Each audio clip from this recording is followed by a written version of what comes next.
Jim knew all these lakes like the back of his hand, and he was really good in the bush. Now once, when Jim was away, a young boy got lost off Kingsmere Lake. I was on the search team that looked for that boy for 3 days, couldn't find him. Finally, we called Jim. He asked where the boy had last been seen, and he just stood there on that same spot for a few minutes. Then Jim took off into the bush on his own. And 2 hours later, 6 miles deep into the bush, Jim walked straight to where that boy was. And then I see a big mesquite over there. Not rough mesquite, just like grass, you know. I see those trucks again, but I pick up, I know that that's human. So I followed that. I stood there in the hall. The hall was just a prisoner, I was standing prisoner on top. I watched him on 2 occasions find small children that were lost in the forest. Jim would be gone on his own. He didn't want a group of people with him. He wanted to know where the child was last seen, and then he would do his thing. And invariably, he found these children and brought them home. And I wanted to know, Jim, how do you do that?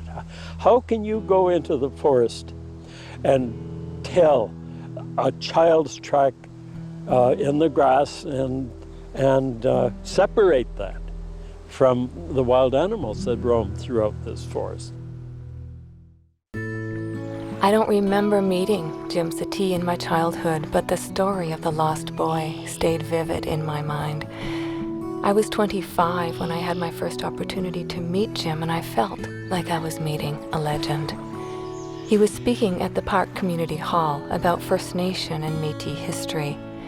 My heritage is what's known as country-born, a mix of Scottish and First Nation, in my case, Swampy Cree. We're part of the mixed-blood Métis Nation. But when I met Jim, and when I was growing up, we were known to most people as Scottish or English. After I heard his talk, I realized I wanted to find out more about who I was and where I belonged. At that time in my life, I was lost. I could relate to that boy who was lost out in the bush.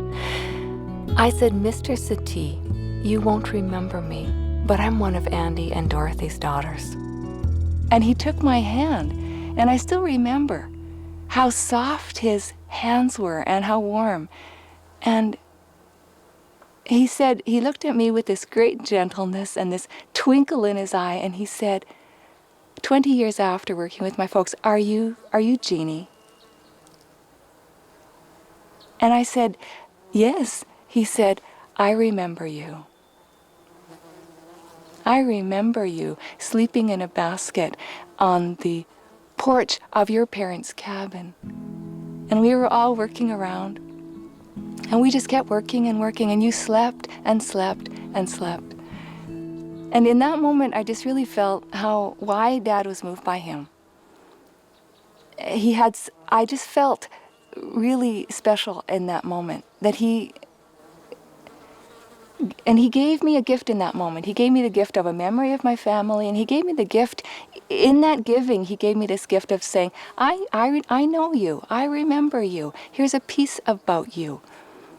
And I think that he did that to a lot of people.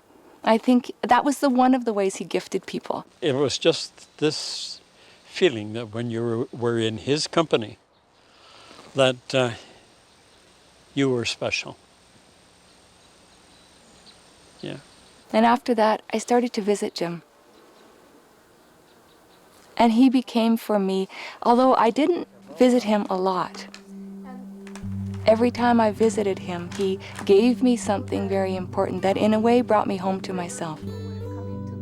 I was thrilled to be making this film, and we had just started when Jim Settee passed away. I didn't know if I could finish without him. I felt lost. But Jim's gifts kept encouraging me. This film is what his life is showing me about coming home.